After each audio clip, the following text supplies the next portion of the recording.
Hi everyone, it's Louise from Louloupurple. For today's project I'm going to be using the Sizzix Poppy die, but first of all I'm going to show you the Sizzix paper sculpting kit. So this is the Sizzix paper sculpting kit, and sorry for all the background noise in the next bit, but being in my shop I have to keep the windows open at the moment.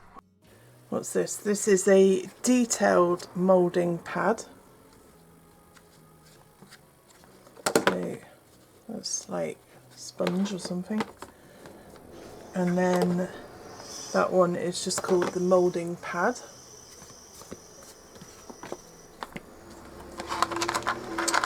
You then have some tweezers.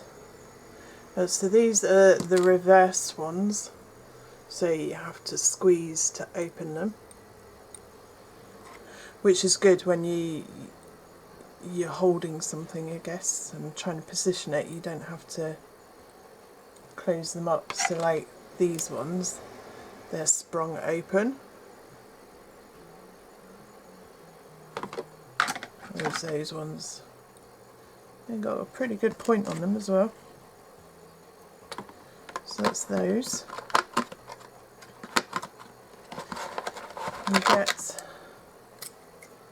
a pair of scissors. They're pretty nifty.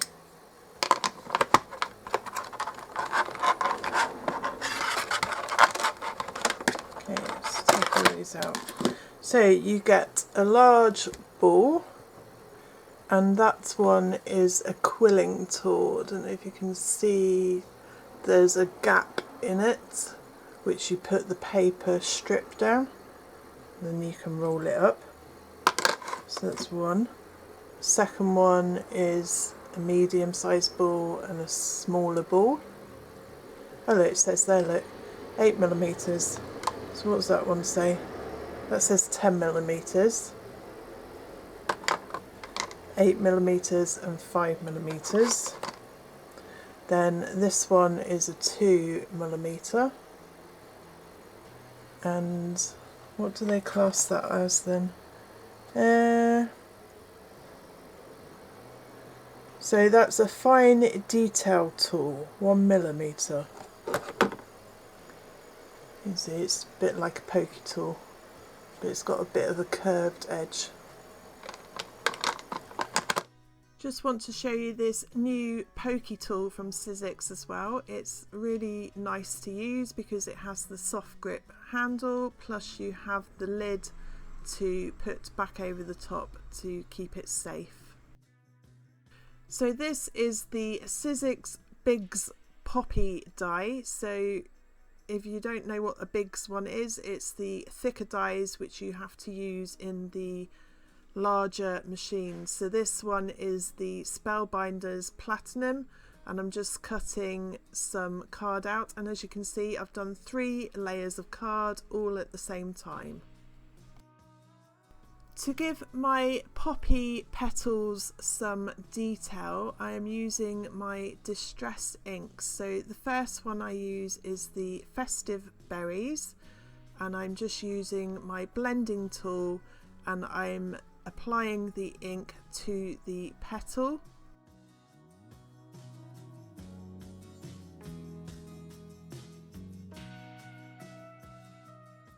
I then use my Vintage Photo distress ink, and on this one I'm just going to go around the outside edge of the petal.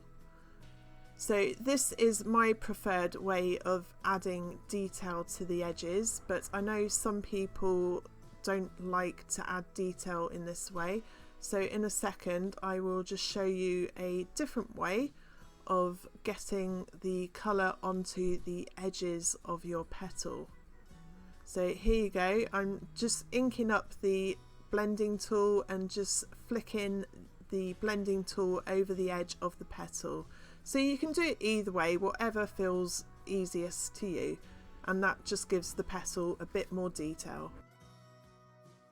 I then do the same for all my other petals, and for the leaf I'm just using the vintage photo on the outside edge again, just to give it a bit more shadow and detail. I then turn my petal over, and I'm using the largest tool here just to go around the outside edge of the petal to give it some dimension and shape. I change down to the next size, and as you can see it just gives it a cupped shape, and I do the same for the smaller ones.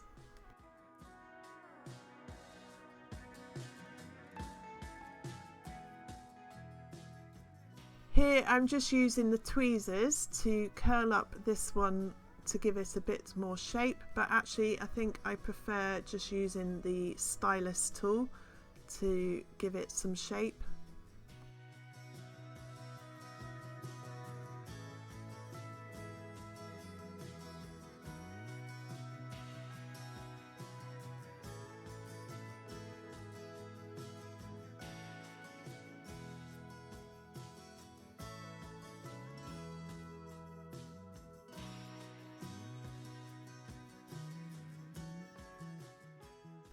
So as you can see on this leaf, I've added some details. I'm just going to show you how I did that. First of all, I'm using the medium ball to give my leaf a bit of shape. I then change to the detailed mat, and I'm using the detailed pokey tool bit, but I actually prefer just using the smallest ball on here, which I think was 2mm, just to add in the veined details to the leaf. And then I will just quickly reshape it again on the other mat.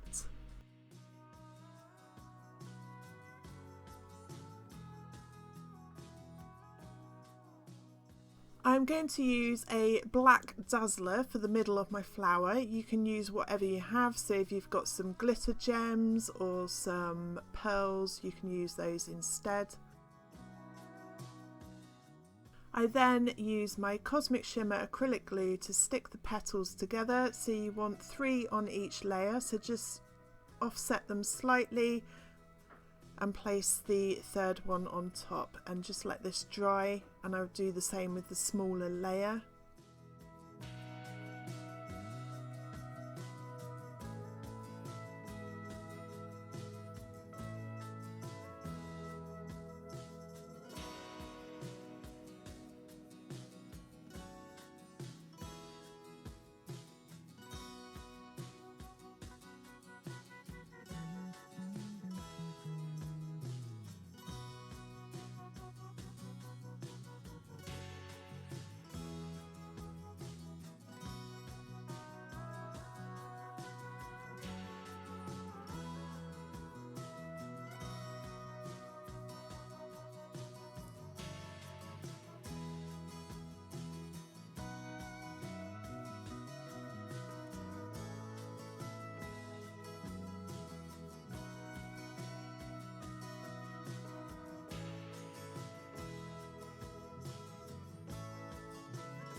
That is my 3 poppies all made, so I wanted to put them in the window as a window display. So as Remembrance Day is coming up soon, I downloaded an image from the internet and I've stuck it to a piece of black card, and I just cut around the image with the card underneath. I've used my stitch hexagon die, and here I'm just lining this up to where I want my image to be on the background hexagon, and I'm just putting that through the die cutting machine. I then stick my silhouette to my background hexagon.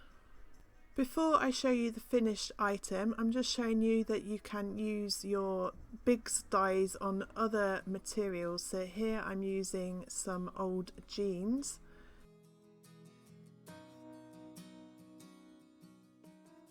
I've also used the Sizzix sculpting foam to make a different kind of flower.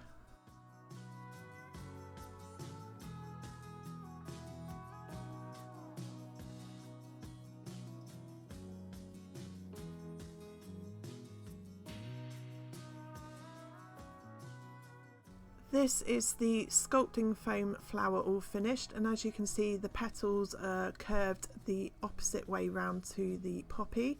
I then used some silicone paper and some PVA glue watered down on the back of my jeans material. I use the silicone paper so that I can let the jeans dry in the shape that I want.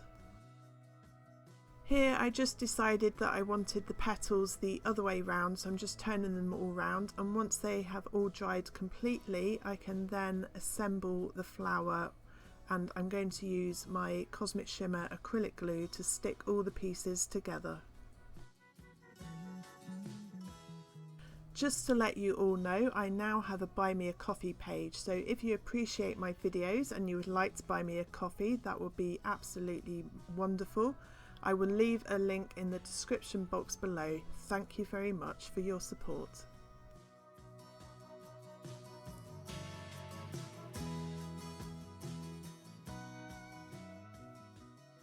And that is the jeans flower all finished.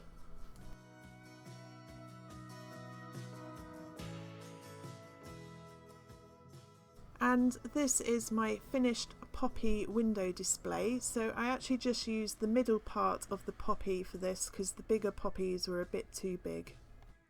If you would like to buy any of the products I've used in this video, they will be listed on my website blog post. I will leave a link in the description box below this video. I hope you've enjoyed watching this video. If you have, please give me a thumbs up or leave me a comment, and don't forget to subscribe to my YouTube channel. Click on the bell icon so you never miss a new video. Links to my website, Facebook and more will be in the description box below, or click on the end screen at the end of this video. Thanks again for watching, and I hope you got inspired. Bye for now.